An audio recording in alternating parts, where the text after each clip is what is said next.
ค่ะกราบสวัสดี FC ทั้งช่องของสงกรานต์นะคะวันนี้จะมีแนวทางตำราของเจียนไส้ว่านมาฝากค่ะคือหนีของเพิ่นกันรุดนะคะหลีกมาออก3030คือเก่านะคะออก213030โอ้ยพี่น้องออกตัวเก่าของเพิ่นก็เลยหลุดนะคะเอาในมื้อนี้วันที่11สิงหาคม69ตำราวเซียนไส้ว่านสิให้เป็นตัวใดเดี๋ยวกลับมารับชมรับฟังนำกันค่ะจังใดก็กดไลค์กดแชร์ให้กับเซียนไส้ว่านและช่องของสงกรานต์เหมือนเดิมแล้วค่ะเป็นกำลังแรงใจให้กันคือเก่าเด้อค่ะพี่น้องจะทิมอย่าปากัน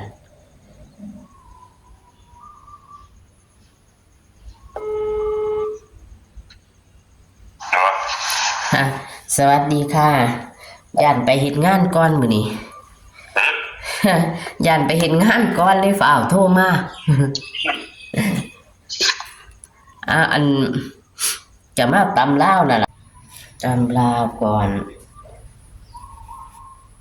คืนก็จังไดจังมาจังสั่นตำลาวจังไดจังมา3030เนี่ยจังซานหลีกเขาจะมาเฮ็ดเอาคักแท้เซียนทุกคนย่อมเลยล่ะว่าย่อมเลยคันหลีกมากสิเซียนใดก็ได้จมออกแอกกันอยู่ขอลาสิขอลาแม่นยังบ่ยังก็เอาคือเก่าล่ะวะแม่มันเพิ่นเดือนจักของตัดเดียวกันเนี่ยได้ออกการจุนจากจุนนี้จุนได้มันน่าสิเป็นว่า30หรือว่า39ไปจังสี่ก็ได้นี่เนาะนี่ล่ะมานี่ล่ะ3030มื้อวานก็พัน76ก็มาอยู่ตำแหน่งเก่าเอา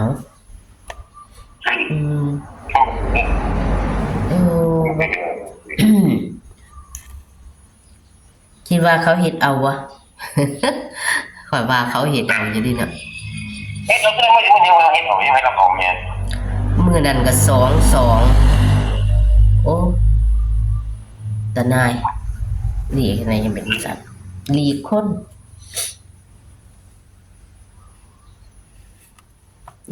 คักหลีกคนแน่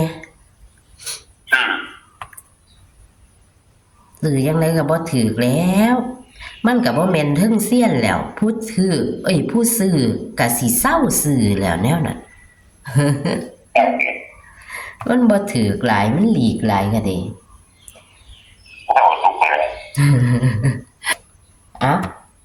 ปลามาบัดนี้วิ่งค่ะกินเนี่ย6 กับ 7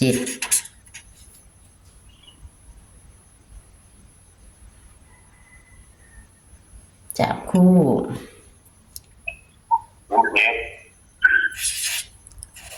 07ค่ะ07 26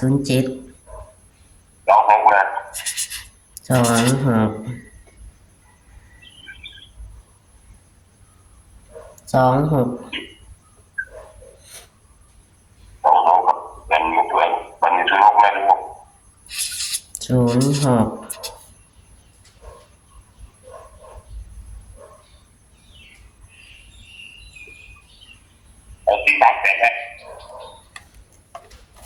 438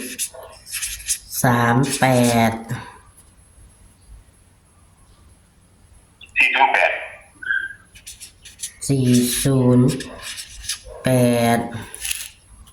แค่นั้นหน่อยตัวลงก็เก่าตัวนี้เลข2ตัวก็3หางแม่นอีหลีล่ะค่ะมันสิเฮ็ดเฮาจังได๋แม่นจังได๋ก็บ่ถูกแม่นบ่ที่ว่าจะได้ ขายที่ตัวก็ติดแล้วมันหมดแต่มาถึงแม่นอยู่ดอกเขาเจ้าก็ว่าเฮ็ดเป็น15ตัวก็ยังบ่ถูกอยู่ก็คือแม่มันเราไปที่เขาแม่ทหลอกคักหลอกแน่น้องในอาทิตย์วังหันล่ะมันสิหลายคักเนาะอาทิตย์ก่อนก็ยังไข่อยู่ก่อนๆน่ะอาทิตย์วังหันกับ15แม่ก็มันจะตีหน่อยก็มีแต่แต่ไม่เราไปดอกไว้แล้วคนทางสิบ่ซื้อนำอีกเลยไม่ไหวจากที่ไหนไปไม่เห็นที่ไหนแล้วคนตายก็พูดเป็นหมุนเป็นกันเลยเลขวิ่งเจ้านิ่นตัวใดเลข2ตัวนิ่นตัวใด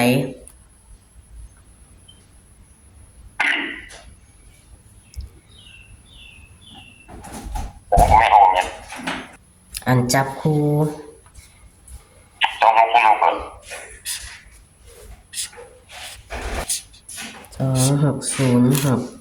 2606เลข3ตัวกระทบทอกันบ่เลข3ตัวที่นัดแต่ละ438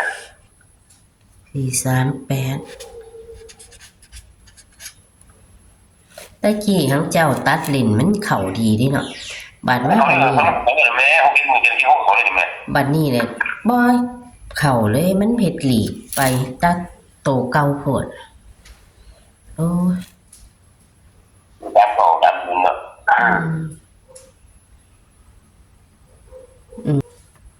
เฮ็ดจังซี่บ่แม่นตาเซียนผู้เฮ็ดช่องก็จักผู้ใดสิมาเบิ่งเนาะผู้เฮ็ดช่องก็เลยมันบ่เข้าเซียนเพิ่นก็สิเซียนกับคือกันผู้เฮ็ดก็ขี้ข้านคือกันแม่นบ่เลขบ่เข้าหลายก็เลยต้องเดินไปนะต้องเดินเป็นมันติดมันยาว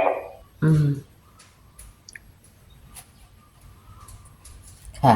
มื้อนี้บ่ได้ออกไปหยังติมื้อนี้เมื่อวานเจ้าเนี่ยจะไปวัดเนี่ยจะไปโรงเรียนโรงเรียนมันแม่บ่แต่เนี่ยครับ3 โมงก็3 โมงอันแม่เขาเฮ็ดกิจกรรมอีกหน่อยค่ะ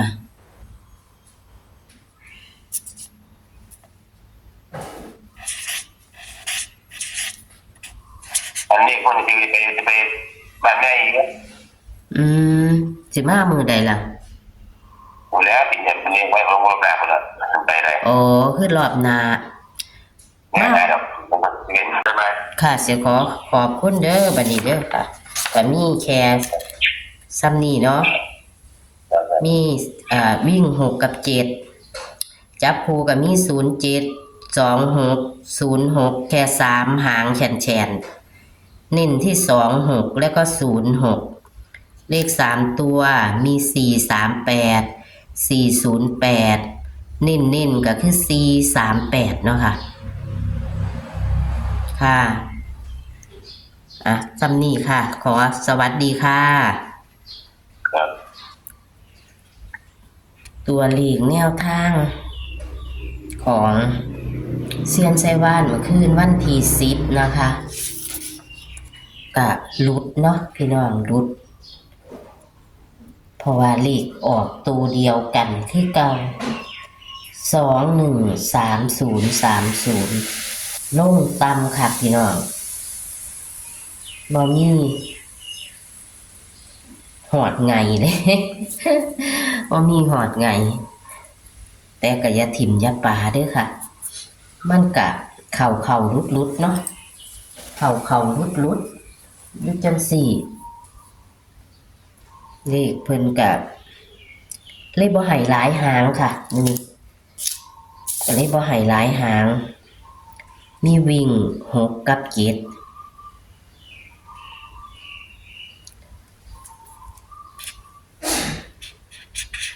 6กับ7บนล่างหน่อยหางแขนถือกก็ถือบ่ถือก็บ่ถือกับพี่น้องให้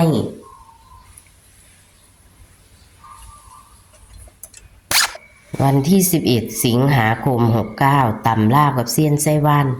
วันอังคารนี้นะคะ วิ่ง6กับ7เน้นที่6เด้อค่ะมื้อนี้บนล่างนะคะ จับคู่072606เน้นที่26และ06ค่ะพี่น้องส่วนเลข3ตัว